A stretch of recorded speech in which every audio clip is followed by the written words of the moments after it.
There is a specific kind of alarm that moves through defense establishments slowly at first, then all at once. It does not announce itself with a single dramatic event. It builds through an accumulation of satellite images, intercepted technical data, modeling assessments, and intelligence reports that individually seem manageable but collectively point towards something that fundamentally changes the strategic landscape. That is what has been happening inside the Pentagon, inside NATO planning offices, and inside the classified briefing rooms, where America's nuclear strategists do their work.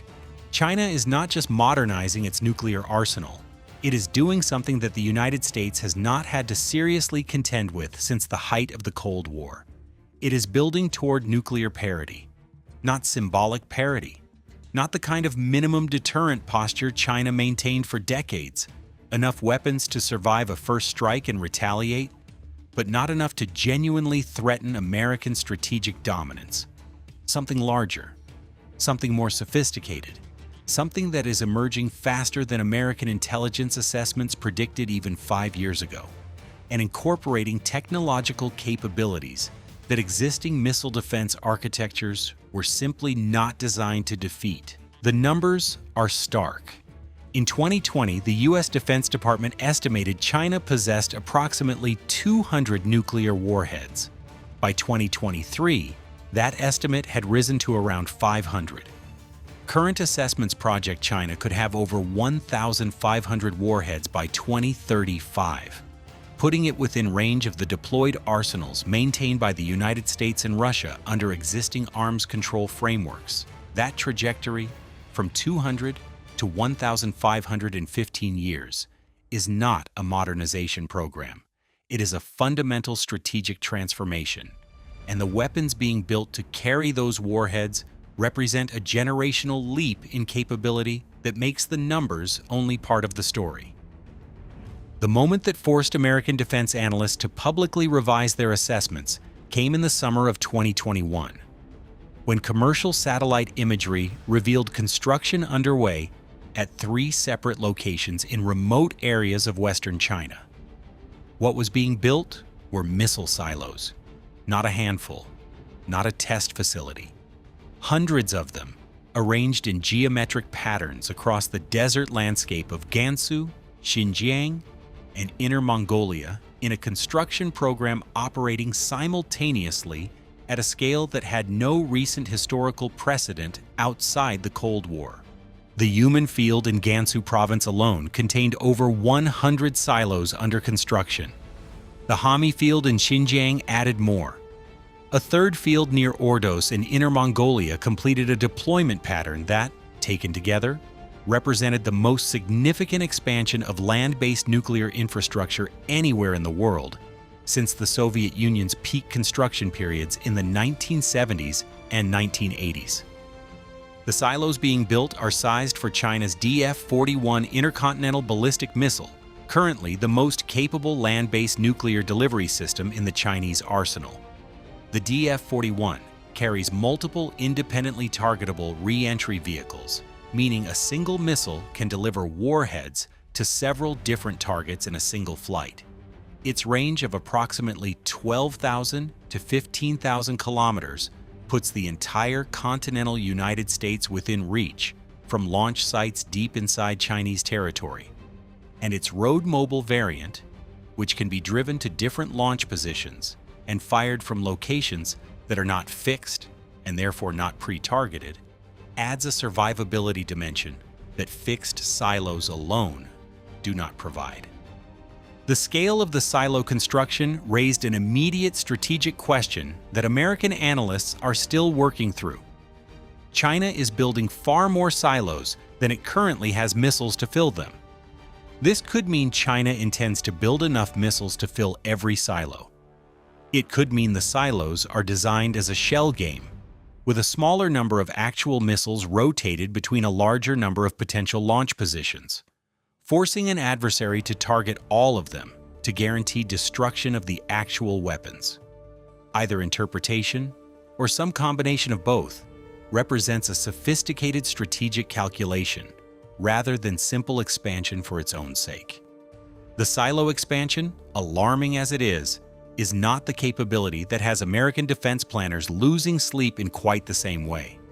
That distinction belongs to China's hypersonic weapons program, which has advanced to a level of demonstrated capability that existing American missile defense systems were not designed to address and cannot currently defeat.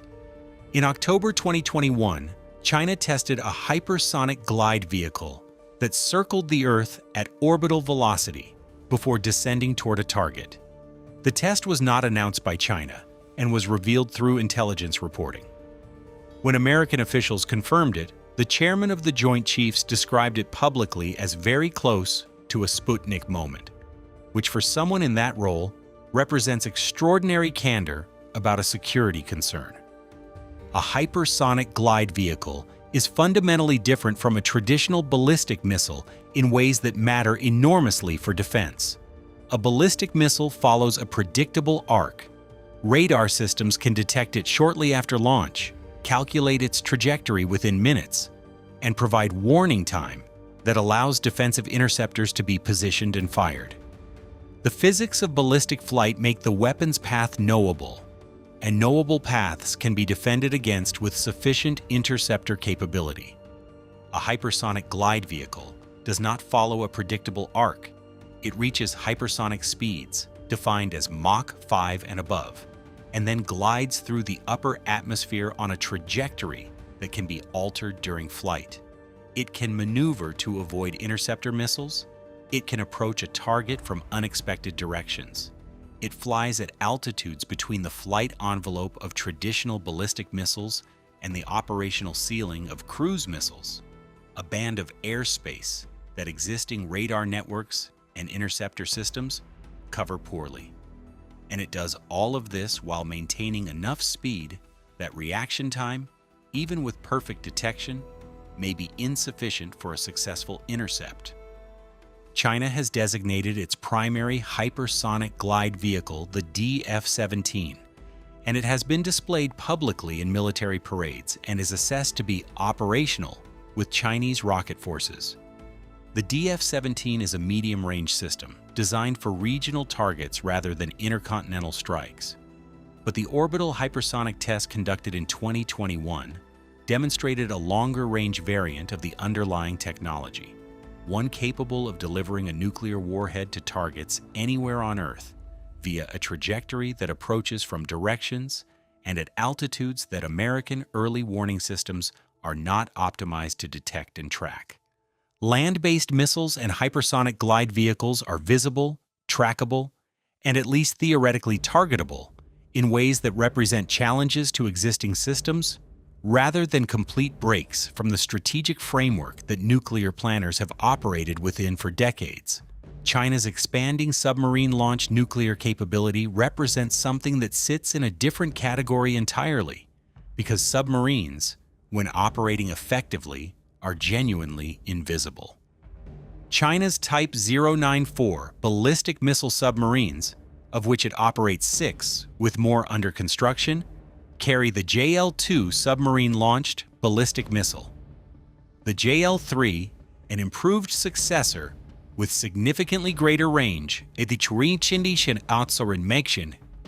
assessed to be entering service and will allow Chinese submarines to strike targets across the continental United States while operating in waters close to Chinese shores, under the protective coverage of Chinese anti-submarine forces and land-based aviation. Previous generations of Chinese submarine missiles had ranges that required submarines to operate in open ocean waters far from Chinese protection, where American anti-submarine warfare assets could more effectively track and potentially target them. The JL-3's extended range eliminates that vulnerability entirely. The strategic significance of a survivable sea-based deterrent cannot be overstated. The entire logic of nuclear deterrence rests on the ability to absorb a first strike and still retain enough weapons to retaliate with devastating effect. Land-based missiles, even those in hardened silos, are fixed targets that a sufficiently large and accurate first strike could theoretically destroy. Submarines that cannot be located cannot be targeted, and weapons that cannot be targeted before they fire cannot be destroyed before they fire. A credible sea-based deterrent is what transforms a nuclear arsenal from a first-strike vulnerable force into a genuine second-strike capability, and China is building one at a pace that American naval planners are watching with sustained and serious attention. New warheads, new missiles, and new submarines change what a nuclear arsenal can do. What changes how a nuclear arsenal operates is the command, control, communications, and intelligence infrastructure surrounding it. China has been investing in this dimension of its nuclear capability with a thoroughness that reflects sophisticated understanding of how modern nuclear operations actually work and what vulnerabilities previous Chinese systems contained. For most of its nuclear history, China maintained its weapons in a de-alerted posture, meaning warheads were stored separately from delivery systems and would need to be mated and prepared before use. This posture was a deliberate strategic choice, reflecting both the minimum deterrence doctrine China officially maintained and practical considerations about the risk of accidental or unauthorized use. It also meant that Chinese nuclear forces required significant preparation time before they could be employed, creating a window of vulnerability during a crisis that an adversary could theoretically exploit. The infrastructure being built alongside the new missiles and silos suggests China is moving away from this posture toward a higher state of readiness. Hardened command facilities, redundant communications networks designed to survive nuclear strikes, and early warning satellite systems that give Chinese leadership the ability to detect incoming missiles within minutes of launch, all point toward a force that is being configured for prompt response rather than deliberate second-strike employment following extended preparation. That shift, from a force that needs time to be readied to one that can respond immediately, represents a fundamental change in the operational character of China's nuclear capability and introduces crisis stability concerns that arms control experts describe with considerable urgency. Walk through the specifics of what these weapons can do, because the technical details are what connect the abstract strategic analysis to the concrete reality of what American cities and military installations are facing. The DF-5B is a liquid-fueled intercontinental ballistic missile that has been in service for decades, upgraded repeatedly, and assessed to carry multiple warheads with a yield in the megaton range. Megaton range warheads are city-destroying weapons. A single DF-5B warhead detonating over a major American metropolitan area would produce immediate casualties in the hundreds of thousands and long-term effects that would dwarf any disaster in American history.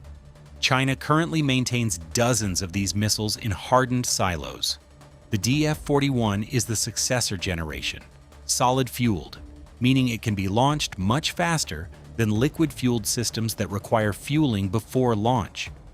Road-mobile variants can be dispersed across vast areas of Chinese territory and are effectively impossible to target with confidence. Silo-based variants benefit from the shell game dynamic the new construction creates. Multiple warhead capability means each missile that survives to launch can strike multiple targets.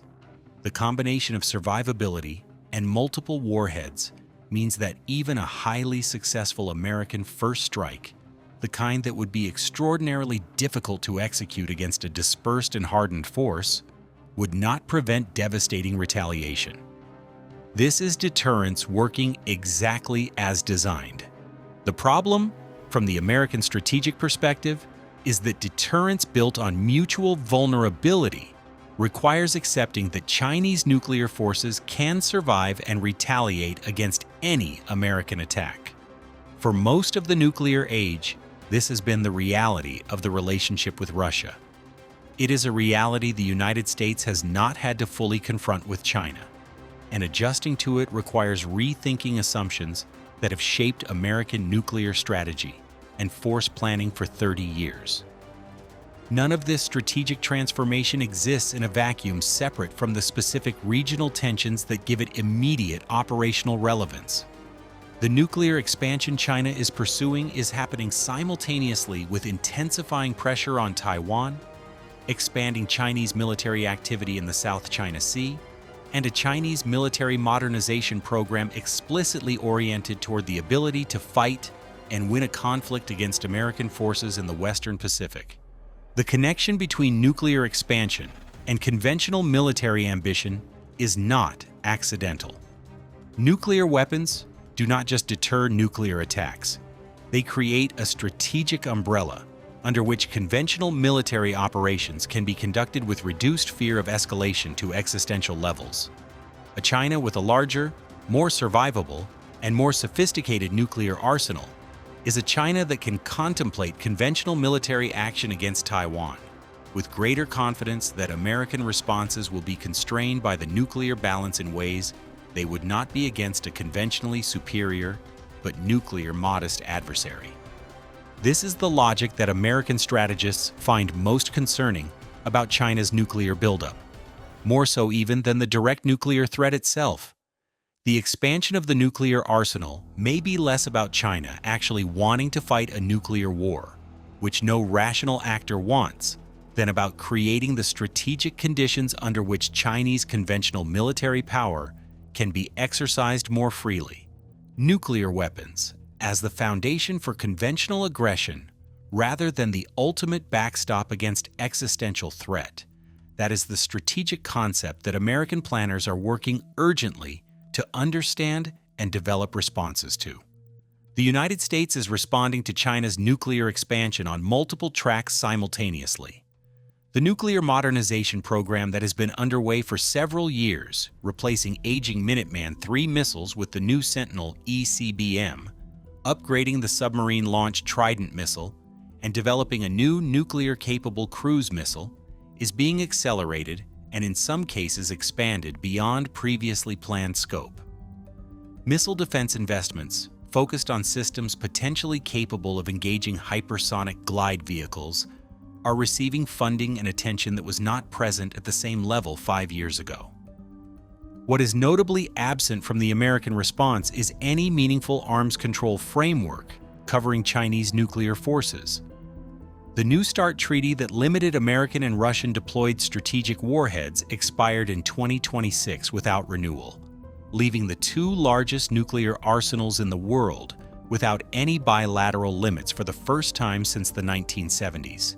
China has never been party to a bilateral nuclear arms control agreement with the United States and has consistently declined to participate in trilateral negotiations that would cap Chinese forces at levels China considers inconsistent with its legitimate deterrence requirements given its trajectory of growth. The arms control void means that the nuclear expansion underway in China is unconstrained by any international agreement, proceeding at whatever pace Chinese planners determine is appropriate for their strategic objectives, with no verification mechanisms providing American analysts with the transparency that arms control treaties historically provided about the size and composition of adversary nuclear forces. Step back from the technical details and the strategic analysis and look at what the trajectory of China's nuclear program means for the world that emerges from it. For the first time since the Cold War, the United States faces the prospect of two peer nuclear adversaries simultaneously, Russia maintaining its massive arsenal while China builds rapidly toward comparable scale, with no arms control framework governing any of it, and strategic relationships with both countries in states of serious tension. The nuclear order that governed the most dangerous period of the Cold War was built on bilateral relationships, mutual transparency, and shared interest in avoiding catastrophic miscalculation. That order was imperfect, and the stability it provided was never guaranteed, but it existed and it functioned well enough that nuclear weapons were never used after 1945. The order being built now is different. It is multipolar, less transparent, and operating without the arms control architecture that provided at least partial confidence in adversary intentions and capabilities.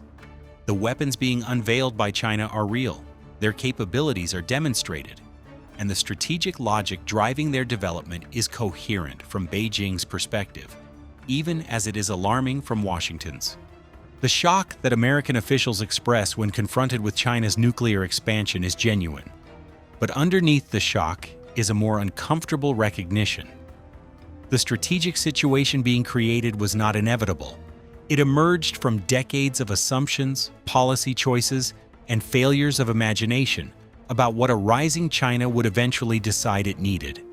Those decisions cannot be unmade. The weapons being built cannot be unbuilt. What can be changed is how clearly everyone involved understands what has been created, and how urgently the absence of any framework for managing it gets treated as the defining security challenge it actually is. The missiles are real, the silos are full, and the world just got significantly more complicated.